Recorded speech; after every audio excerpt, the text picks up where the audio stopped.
I'm at Soundwave and I have Ben and Kevin from I Killed the Prom Queen. How are you guys going? Good, thank you. We're doing good. Yeah, so far so good. Well, you are, of course, one of the top hardcore bands in Australia. So what's it been like getting to that level? It's been an arduous task. I guess if for people that haven't heard of the band, we were pretty busy through 2002 to 2008. We were touring a lot. I guess one of the first bands of our genre to do overseas touring extensively, going to record overseas and stuff. We had a break for a few years and came back, and now we're, getting busier than ever this year. I actually heard you've had quite a few lineup changes, so you've been with the band the whole time, Kevin? I didn't play on the initial demo that 500 people got in 2002 or whatever, but yeah, I've been with it for almost 12 years. So they adopted Kev as a small child. Had to wait outside of the venues like 15, 16 every time they play, and then allowed in quickly to play. And yeah, I've had a weird life. Yeah. Well, I think a lot of Australians actually didn't realise, I didn't realise that you were an Australian band, because right. you actually made your mark overseas and sort of filtered back to Australia through that, didn't you? A little bit. There was definitely us going overseas and doing American tours throughout 2004, 5, etc. I think that probably ricocheted back home for people that might have overlooked us taking notice and being, they've been away with Red Court, they've been away with Evergreen Terrace, etc. So that might have heightened the interest a bit, and I guess the band name doesn't sound the most Australian thing in the world, so that might have been some of the confusion. But yeah, we've always got that the whole time. Like, you meet someone at a show overseas and they're like, where's your accent from? And we're like, we're an Australian band. What are you talking about? I guess like metal hardcore had kind of blown up around that early 2000s overseas, and it was sort of like the more mid 2000s when it started to do quite well here, so I guess it was that weird, strange progression of slightly bigger there first, I guess, yeah. So then the name I Killed the Prom Queen, was that a deliberate thing to not sound Australian, or did that just happen? No, it was sort of a passing comment when a couple of might have been JJ and Jonah were sitting around with a friend of theirs back home watching the prom night horror movie from the 80s.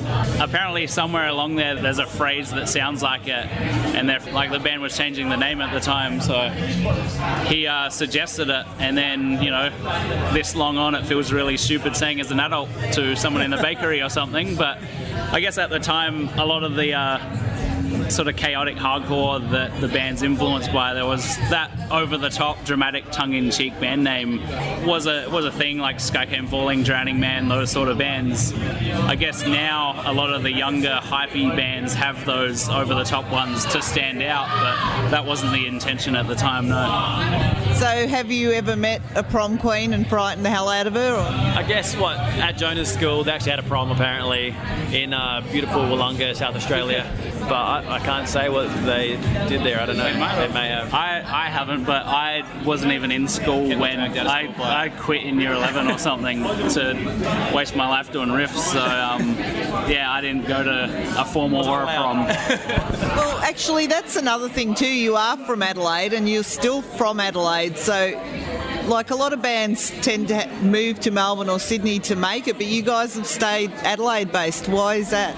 Well, we call it Adelaide-based. Ben and I live in Melbourne now. Jonah still lives in Adelaide, and Jamie and newer drummer Shane are from Melbourne too. I'll move back at a point. It's just easy to operate the band from over here with the majority of us being here. I guess life just pulled us over here, and when the band started up again, it was easier than going back home. But I think we still generally sign it as a Adelaide band. That's where it started, and we've got a lot of history there and stuff, so we're proud to call it a SA great band. No thought to ever actually relocate overseas? You're happy to be Australian? We're going to be overseas for the better part of the next year, so I think there's not really any point in having a home base those only weeks at a time that we're going to have off. We're going to be happy to come home and see, Ben's got his dogs that he's going to want to see as much as possible, so I don't know, we're not playing shows down the street really in our downtime, so we just go do really whatever we want. Jonah's usually overseas somewhere, and we're all sort of scattered everywhere, and then we'll get together before we go on tour. So there's not really a lot of point for us. You know, we on the whole like really like just the vibe of living in Australia. It's a great place, and you know, we get enough of everywhere else when we go over there as it is. Yeah. Well, you guys have done a lot of shows overseas, as you said. What's the biggest support that you've ever had? We did with Full Force Festival, I think it was last year maybe. The mind's got a blank on it.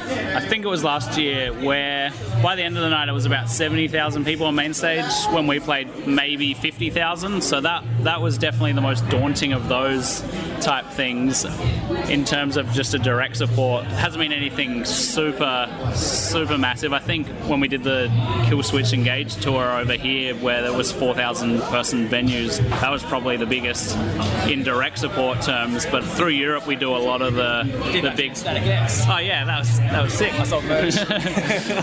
We did do a lot of the European festival circuit through the summer, so I guess that's a different environment, being open air and just general public might happen to stop and watch your band rather than being there just for you, but they're definitely pretty daunting sometimes.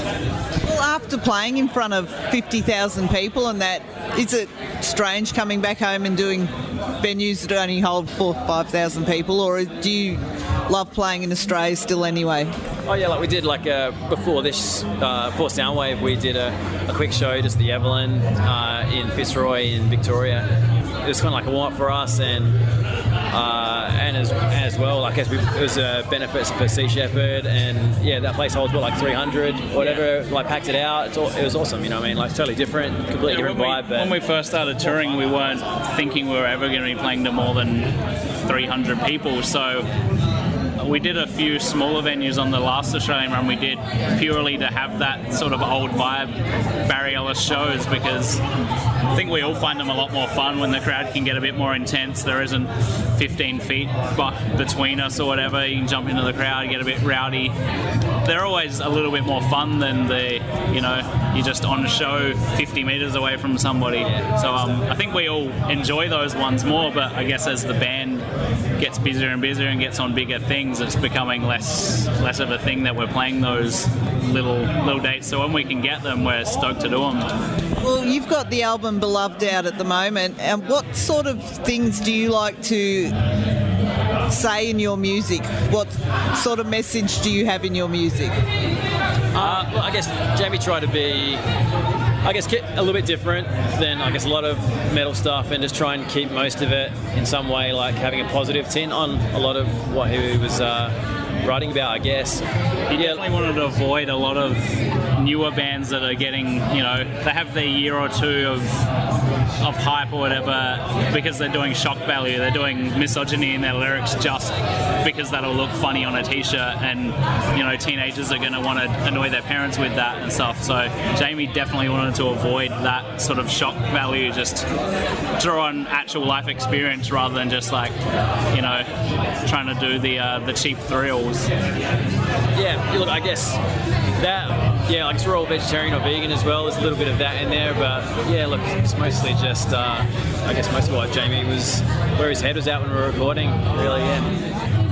And I will say people can find you at facebook.com/IKTPQ. Correct. And you're ikilledthepromqueen.com.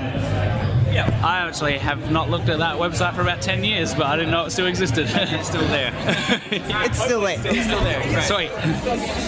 So what next for you guys? You said you're spending a year overseas. Is that on for Beloved, or is there something else coming out from you guys soon? Well, that just came out 2 weeks ago.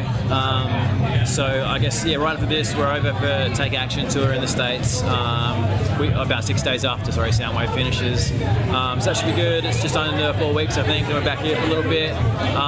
Doing a couple of things with Ghost Inside that we're over in Europe with them after that, and Devil Wears Prada again for a bit. And then I think a late summer US tour for their summer. Then hopefully we'll finally get back to put something big together for Australia in the sort of second half of the year, right after we've finished all that, wrapped that up. So we're working on that at the moment, trying to make something cool happen. Great. One last question. Who is it that you wanted to see on the Soundwave tour the most? I wanted to see Mastodon the most, but we play at the same time as them every night. So that's my pick and my sadness.